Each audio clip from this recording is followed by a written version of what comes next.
Début 2024, je suis à la fac, en STAPS, en deuxième année, et honnêtement, je m'emmerde. Quelques mois avant, j'ai eu un accident de voiture. Le genre d'accident où tu te dis une semaine après, assis sur ton canapé, comment ça se fait que je suis encore ici? Et le pompon sur la Garonne, c'est qu'une année avant, pile poil, je m'étais arraché les ligaments internes et externes de la cheville gauche. Résultat, le basket, ma passion depuis que j'étais gamin, terminé, fini, croix dessus pour le restant de mes jours. J'étais également avec la même fille depuis 3 ans. Autrement dit, même ville, même pote et même routine. Tu te doutes bien qu'à un moment, je me suis retrouvé chez moi, assis sur mon canapé, et je me suis posé cette fameuse question que tu t'es peut-être déjà posée, et ça m'a, je pense, glacé. Pas de manière dépressive, je te rassure, mais j'avais pas encore pris à ce moment la conscience de ce que ça pouvait engendrer. J'étais juste lucide et je me suis rendu compte d'une chose, c'est que j'allais me contenter de si peu. Du confort, de la facilité, et honnêtement, ça, je peux pas. Puis mec, tu connais la musique, business, marketing, tout ce qu'on t'apprend pas à l'école, c'est tout de suite plus attractif. Tu vois, tu te dis, il y a vraiment quelque chose à aller chercher là-dedans. Et étant donné que je suis un peu le seul mec qui aime bien se remettre en question, c'est-à-dire la philosophie, concrètement, j'ai eu 18 au bac, peu d'entre vous l'ont eu, c'est mon achievement préféré, j'adore le dire aux gens. Mais en fait, ce qui m'a titillé, c'est vraiment l'aspect psychologique derrière la vente. Pourquoi les gens achètent et comment tout ça fonctionne. Parce que des pubs, t'en as dans ton quotidien, et t'es même pas conscient que, en les regardant, inconsciemment justement, tu vas acheter quoi. On est tous des petites merdes. Donc c'est là que je tombe sur School, Alex Hormozy en 2024, et que je commence à construire. Sauf que sur ma route, t'as des requins, d'accord. J'ai pris, tu sais, les fameux appels de consulting offerts. Et je me suis retrouvé en appel avec des gros noms qui voulaient me vendre leur fameuse offre à 100 000 euros. Malheureusement, pour eux, je ne suis pas tombé dans le panneau. Mais sans mentir, j'étais à 2 doigts de lâcher, et on va l'appeler Bob, un de mes amis, d'accord. Je lui dois beaucoup aujourd'hui, il se reconnaîtra. C'est lui qui m'a stoppé et arrêté et m'a dit, gros, ces mecs-là, c'est du bullshit. Toi, ce que t'as besoin, c'est d'aller te former aux US. Ces mecs-là ont 5 ans d'avance. Vas-y. Et c'est là que Bob me parle de Tonton Charlie. C'est sur la table de Charlie Morgan que j'ai décidé quelques semaines après de déposer 10 000 balles, 10 000 euros directement. En échange, j'ai obtenu des centaines d'heures sur le marketing, sur tout ce que tu devais savoir concrètement pour scaler ton business. Et bordel, mais qu'est-ce que les conseils de Tonton Charlie marchaient bien. Mes résultats clients étaient dingues, ça m'a fait step up mais à une vitesse pas possible, alors que de base je suis un gars qui juste était en STAPS, tu vois. Mais le problème c'était que ma propre carrière de coaching, si on peut appeler ça comme ça à ce moment-là, mon propre business, lui, tournait plutôt au ralenti. Parce que ce que j'avais acheté, c'était de l'information, pas un coaching réel. Pas vraiment de personnalisation, et tu le sais très bien, mais appliquer ses propres conseils, généralement, c'est toujours plus compliqué que de les donner. Parce que entre deux, t'as l'implémentation, et c'est bien plus dur de passer à l'action que de se branler intellectuellement. Le pire dans tout ça, et je pense que ça faisait déjà arriver, je m'étais fait avoir, j'avais pas lu les petites lignes au niveau du contrat de garantie. Rembourser 6 résultats non atteints, mais derrière, t'as des conditions. Envoie 300 messages par jour, autrement dit des trucs que tu peux pas tenir en étant seul dans ton business et en commençant ton business. Mais après tout, Tonton Charlie, je lui en veux pas, ça a été hyper formateur, d'accord, ça m'a appris beaucoup de choses et c'est pour ça que je te fais cette vidéo. Sans cet investissement, j'en serais pas là aujourd'hui, ici, en train de te dire ça, en fait, concrètement. Est-ce que je n'aurais jamais pu apprendre ailleurs? Je vais te le dire ici, on va voir ça en 3 grandes leçons. La première, je l'ai appelée US Mode, en rapport avec le marché américain. La deuxième, The World of Shark. Et la troisième, la branlette intellectuelle. Donc la première leçon que j'ai retenue en ayant investi aux États-Unis plusieurs dizaines de milliers d'euros, c'est cette réalisation. De comprendre que le marché français actuel et le marché américain n'est pas comparable. Toi et moi, nous ne sommes pas comparables à putain d'Américains sur son marché. Ces mecs-là sont juste dans une autre dimension. Ils ont beaucoup trop d'avance. Ils ne sont pas éduqués de la même manière que nous. Et rien qu'en regardant quelques minutes de pub américaine, tu comprends directement qu'on ne joue pas dans la même cour. D'accord? Donc ça m'a permis de faire une première chose, comme je l'ai expliqué, d'apporter pas mal de résultats à mes clients, mais surtout de faire le pont en fait.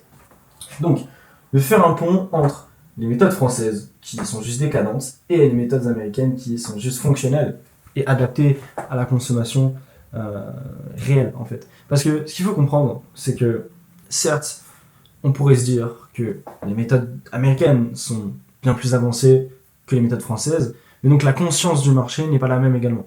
Sauf que derrière, il y a d'autres métriques à prendre en compte. Et la métrique principale, c'est de comprendre que les Français, si vous voulez, ont des croyances limitantes beaucoup plus importantes, d'accord ? Les Français n'ont pas la même capacité à lâcher leur argent de cette manière-là. Les Français sont beaucoup trop rattachés à notre modèle classique en fait métro boulot dodo. Et les Français ont une capacité à tirer les gens qui les entourent vers le bas qui est vraiment impressionnante également. Et quand je suis arrivé sur le marché français avec mes premiers créateurs, mes premiers coachs, avec à peine quelques conseils bien précis, j'ai explosé leurs résultats. Et c'était même magique à ce moment-là. Je me disais, mais c'est beaucoup trop facile en réalité, tu vois. Au final, avec le temps, je me rends compte que c'est pas si facile. D'accord ? Et c'est pour ça que les gens qui lancent leur business de coach business, de lead gen, peu importe, changent rapidement de business et changent de positionnement tous les 3-4 matins parce que c'est beaucoup plus compliqué de tenir ta position parce que tout le monde essaie de le faire, quoi. C'est un marché qui est hyper concurrentiel. Moi, ça fait 2 ans que je fais ça, c'est pas pour rien, les amis. Deuxième point, le modèle, donc le fait de pré-shot en fait le nouveau modèle qui va performer. Parce que comme l'algorithme Instagram, qui a beaucoup changé ces derniers temps, typiquement aujourd'hui Instagram c'est un réseau social par intérêt, vous avez une énorme base de followers, Instagram ne va pas forcément montrer vos nouveaux Reels, même sur votre feed principal, même, je parle même pas des Reels d'essai, ne va pas les montrer à votre audience. D'accord ?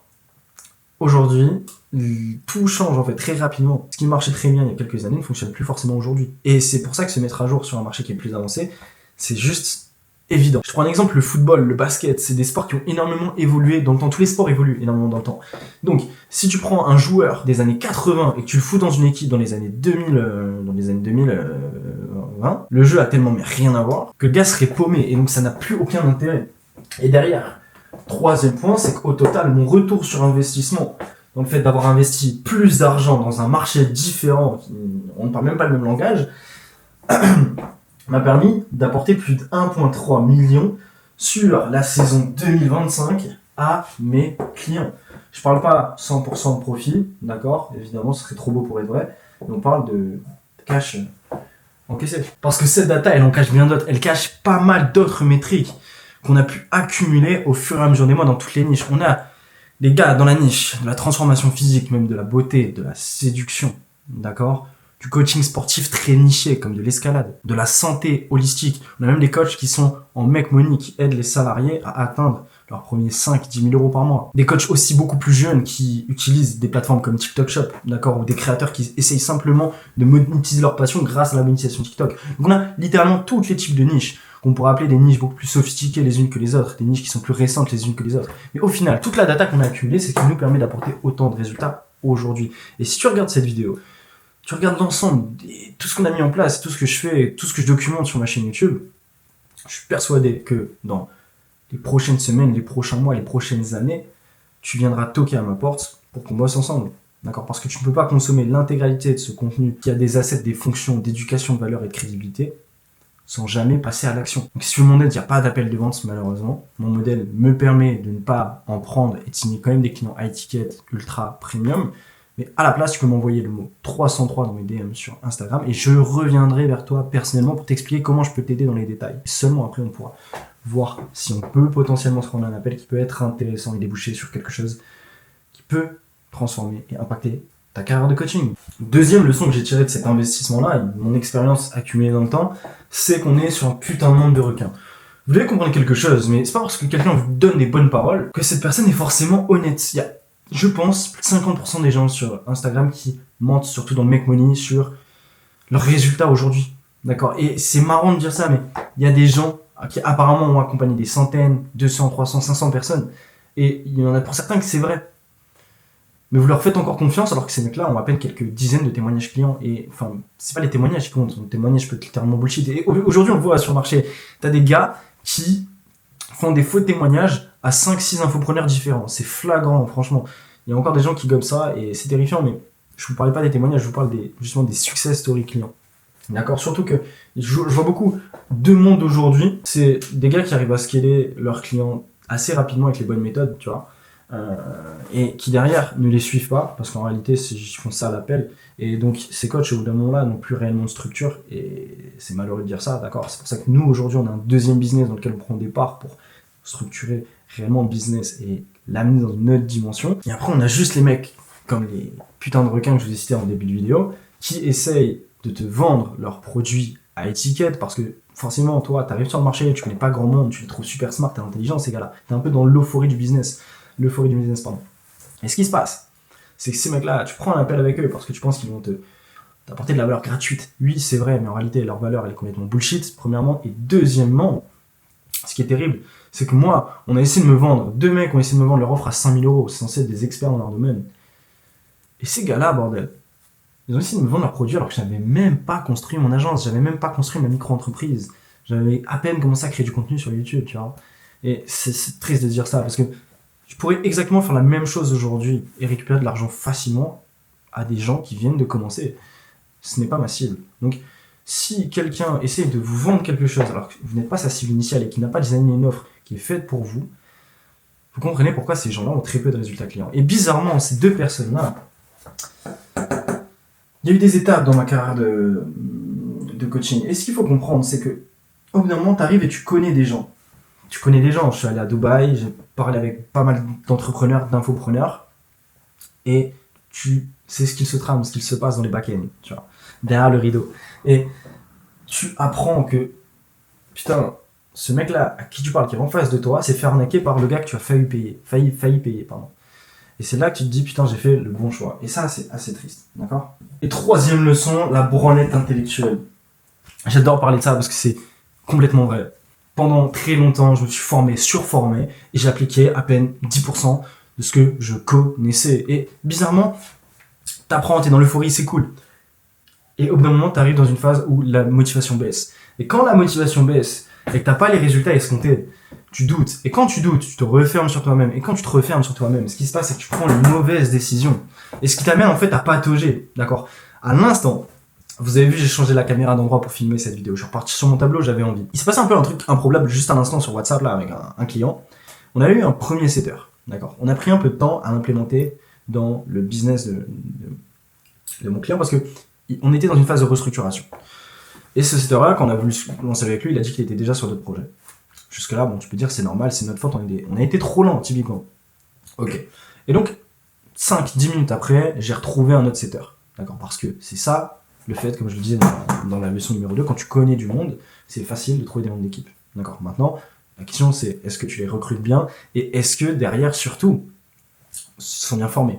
Ça, c'est une autre question. On va pas répondre à ça dans la vidéo. Et ce deuxième setter-là, à l'instant, vient de nous dire qu'il avait des problèmes d'organisation et qu'il ne voulait pas continuer en fait l'aventure. Alors qu'il a commencé le setting hier, donc il a littéralement fait une journée de setting, c'est complètement incroyable. Donc peut-être qu'il dit vrai et c'est juste un coup de malchance. Sinon, bah les gars, c'est du business. Le gars a ses propres raisons, il n'a pas voulu continuer. Mais ce qu'il faut comprendre là-dedans, c'est quoi? C'est bien entre ce que je vous disais avec le fait de prendre des mauvaises décisions. D'un coup, mon client, il a commencé à douter et à se dire, mec, peut-être, moi je me considère plus comme un créateur qu'un entrepreneur, peut-être qu'il faudrait pas que je fasse une offre ticket, mais plus mid-ticket. Et directement, le mec a commencé à douter. Alors que pourtant, ça fait à peine une semaine qu'on bosse ensemble et qu'on est dans une phase de restructuration parce qu'il y a beaucoup de points qui allaient pas. Donc, il n'y a pas réellement d'input qui sont mis en place, tu vois. Et il doute déjà. Donc, quand tu branles trop et que t'es pas focus sur vraiment le fait de mettre des actions et que tu branles intellectuellement, ce qui se passe, c'est qu'après, tu mets en place des mauvaises décisions purement émotionnellement. Et ça, c'est réellement la chose à éviter. Et c'est pour ça que moi, aujourd'hui, je construis une micro-brain d'éducation autour d'une chose, autour de moi, autour du SaaS qu'on a construit avec mon tech partner qui centralise tout. D'accord, on n'a pas besoin de 3, 4, 5, 6 applications différentes, on en a une seule. Il y a tout à l'intérieur. Un monteur/clipper pour pas toucher à CapCut. Simple. Et étant donné que je sais que la vente est morte, je me fais pas chier à prendre des appels de closing. Ça va me tuer mon temps, ça va me tuer mon énergie, ça va me rajouter beaucoup trop de charge mentale. Parce que je sais pas pourquoi vous avez lancé votre business, moi j'ai lancé pour être libre, pour pouvoir voyager où je le souhaite et ne pas être obligé d'être assis 10 heures par jour sur un bureau ou des dizaines d'heures par semaine pour signer les putains de clients et les forcer. On appelle en fait. Non, ça se passe pas comme ça la vente malheureusement. Et pour me simplifier davantage la vie dans mon business, qu'est-ce que je suis en train de mettre en place depuis un petit moment maintenant? Un head of content. Et ça, très peu de personnes le font. Les gens pensent que les entrepreneurs qui ont besoin d'un head of content sont des entrepreneurs qui font 300K par mois. Des entrepreneurs qui n'ont pas le temps. Non, pas du tout. Si tu as un gars qui est focus essentiellement sur le fait de créer ton contenu ou établir, pas ta stratégie, mais établir les sujets que tu vas aborder, les scripts que tu vas utiliser, d'accord, l'intention que tu vas mettre derrière chaque content et derrière va te traquer la data de ton organique, ça t'enlève tellement de charge mentale qu'en réalité, tu as un business qui tourne quasiment sans toi avec à peine quelques membres d'équipe. Et ça, c'est l'objectif. Et maintenant, ça donne quoi? Ça va bientôt faire 1 an que j'ai pu quitter la fac. J'ai eu l'opportunité d'avoir cette conscience de commencer à côté de mes études et pas de me retrouver déjà salarié et complètement brainfuck par le système pour me dire de me lancer quoi. Ces derniers mois, j'ai voyagé exactement 5 fois. Une fois en France et dans 3-4 autres pays. Dubaï, Stockholm, Amsterdam. Tu vois, je sens pas quoi, au final. Et ce qui est cool, c'est qu'aujourd'hui, j'ai des histoires que j'aurais jamais pu raconter si j'aurais pas passé à l'action à ce moment-là, honnêtement. Et je ne sais pas pour vous, mais moi, je crois au destin. Je crois que tout ce qui t'arrive dans ta vie a un sens, d'accord? C'est soit pour... Bah, au final, c'est juste pour te conduire là où tu dois aller. Si j'ai eu cet accident-là, si j'ai eu cette blessure, c'était pour me rappeler à l'ordre, sûrement. Pour me dire que, oh, ta carrière, elle est pas dans le basket. Et à part les voyages, les belles histoires à raconter, les investissements, tout ce blabla, il y a une décision que tu dois savoir et surtout comprendre, analyser, qui a radicalement changé mon business là sur les quelques derniers mois. La décision la plus importante que j'ai prise récemment, c'est pas d'investir 10 000 euros de plus, 25 000 euros, 50 000 euros aux US davantage. C'est d'avoir arrêté de faire une chose, et tu l'as compris, c'est de vendre de l'information. Tout simplement parce que le modèle de coaching classique est en train de mourir. C'est ce que j'appelle le modèle chiant d'agence de coaching. Voilà, tu construis ça comme un business chiant, alors t'as lancé ce business pour être libre, bordel, t'as pas lancé ce business pour te retrouver avec des clients ennuyeux et passer des dizaines d'heures sur Google Meet à essayer de forcer justement des gars de te payer des milliers d'euros quoi, alors qu'ils sont déjà pas convaincus par ton marketing, tu vois. Et ce repositionnement de trajectoire, si tu veux, il est venu de deux choses. Premièrement, l'analyse de la montée de l'intelligence artificielle dans le monde. ChatGPT, Claude automatise, remplace même aujourd'hui les prestataires parce que voilà, t'as des agents IA qui peuvent travailler tout seuls, mais surtout donne l'information que toi tu vends 5 000 euros gratuitement, de meilleure qualité et plus rapidement. Et c'est une dinguerie. Et deuxième chose, c'est que les gens sont pas dupes, d'accord? Ils sont tous prospectés par message et tout le monde essaye de les avoir en appel de vente. Donc moi, j'ai complètement inversé la tendance. Parce que certes, on peut dire que le marché est en manque de confiance, mais la vérité, c'est que surtout le marché est en surplus de médiocrité. Donc, ce que j'ai construit à la place, c'est un modèle qui est complètement différent. J'ai décidé de packager mon identité, ma vision, mon expertise en une seule transformation ultra premium. Et pas simplement, comme je l'ai dit au début de vidéo, j'ai de X à faire X, point final, et je suis un coach. Non, aujourd'hui, Léopold a une image sur le marché. Léopold devient quelqu'un aux yeux des gens. J'ai augmenté la perception de valeur que les gens avaient de moi. J'ai construit une micro-brand d'éducation. Donc si toi aussi tu veux savoir comment vendre ton expertise dans un marché saturé d'informations et saturé de pâles copies de coach, abonne-toi et clique sur le premier lien dans la description. T'as une vidéo de 41 minutes, c'est l'une des meilleures vidéos que je n'ai jamais réalisées sur ces 2 années d'entrepreneuriat, d'accord, en termes d'explication et de simplification justement de ces explications. Parce que tout le monde veut te mettre de la poudre aux yeux. La vérité, c'est que c'est que de la poudre de perlimpinpin, comme dirait Macron. Mais si t'es un gars qui a la dalle, t'en veux toujours plus, j'ai déjà construit un cours en 6 parties, d'accord, 7 jours pour scaler ton business, pour scale as fuck ta putain de carrière de coaching. T'as juste à m'envoyer le mot plante verte sur Instagram, mais bien sûr, je filtre les entrées parce que si tu ne crées pas de content, si, je sais pas, t'as pas d'activité, parler intellectuellement, comme tu l'as vu dans cette vidéo, c'est inutile. Voilà, je te remercie de m'avoir écouté, c'était Léopold, et on se voit très vite. Allez, ciao ciao.